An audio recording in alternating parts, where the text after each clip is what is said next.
Let us start with the NBA. Okay, over the weekend, the NBA Players Union, they spent the entire weekend talking about how to go forward. About 100 players were on a conference call, and they heard Kyrie Irving say to them, don't play. So the players are now trying to decide whether to restart the season or work for social reforms instead. Wilbon, what do you make of where the NBA stands right now? Tony, there's so much to cover here. I'm going to try to do this quickly.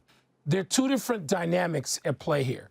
One is the bubble and concern people might have over that, over the coronavirus. Can they be kept safe? How legitimate is the plan for the bubble? Do they feel that that's adequate? There's that issue. And then there's the issue of whether or not people should be playing because of the protests in the aftermath of George Floyd. And Tony, just let me say this. If you got concerns about coronavirus, I understand that. People will have concerns. Some guys have voiced that. But for Kyrie Irving and Dwight Howard to say, we don't want to work because we want to pay attention, that's your platform, gentlemen. You're not college professors. You're not musicians. You're not the heads of industry of science and technology. Everybody has a platform at a certain level. You are elite, skilled athletes with an enormous platform. Use it. If you don't use it, that would be shameful and irresponsible. Use it. You got a microphone every day. Pick up the mic and open your mouths. You can continue the dialogue. Charles Barkley said it best this morning on Get Up when he said, what are they talking about? Out of sight, out of mind. What are you saying? You're before the public on one of the two great international sports stages in the world, soccer and basketball. So what are you saying? We don't want to play. This is what you do to hold people captive. You've got to be that smart. And if you're not that smart, there are people surrounding you who are that smart. I know Austin Rivers and others get it. And so, Tony, I must think there's still going to be a season. They're still going to play. Coronavirus issues, the bubble, that's over here. I understand it. We just don't want to play because we don't want to distract attention. What? That's insane reasoning. Yeah, so I agree with virtually everything that you've said. I expected the players to play. I thought they wanted to play. Now, I'm an old white man. So it's likely I don't see the world in the same way that young black men see it. So I could be completely nuts here. But I will, you mentioned Barkley. I will quote Charles Barkley right now, where he said, I have no idea what Kyrie and Dwight Howard are talking about, but it would be a catastrophic mistake not to play.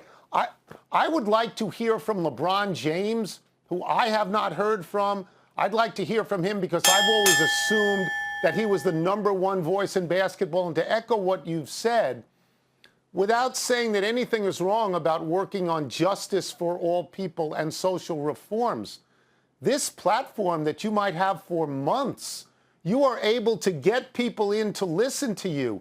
If you don't use the ability to play, I would think that that dissipates and you'd only be heard in an echo chamber rather than from everybody. I think you and I are in accord on that.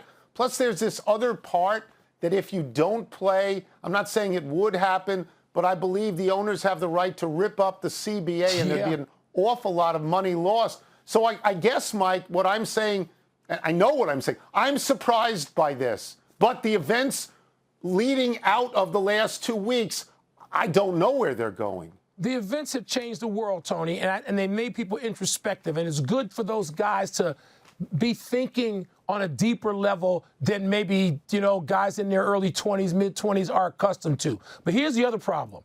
You start giving back money. You start leaving money on the table. This is a very practical element. Let me say directly to Kyrie and Dwight Howard. If you guys are too young and you've had money all your lives and you don't get it, then ask your daddies. Ask your uncles. Ask your older cousins. Black people always need money. Black causes always need funding. What the hell are you talking about? You don't give back hundreds of millions of dollars. You take that money and you use your platform and you call attention to it. You didn't hear Jim Brown and Kareem Abdul-Jabbar and Bill Russell and Arthur Ashe say, we're not playing. They used the platform they had to call attention to just what you're trying to call attention to. So I would say to the guys out there like like Chris Paul and LeBron James, who I know get this and have worked to this end, and Austin Rivers and so many others, you better drown their voices out. Because I don't know what they're talking about, but you don't leave money on the table that you could use to fund anything you want. And you never give up a platform and a microphone. Never. Thanks for watching ESPN on YouTube. For live streaming sports and premium content, subscribe to ESPN+.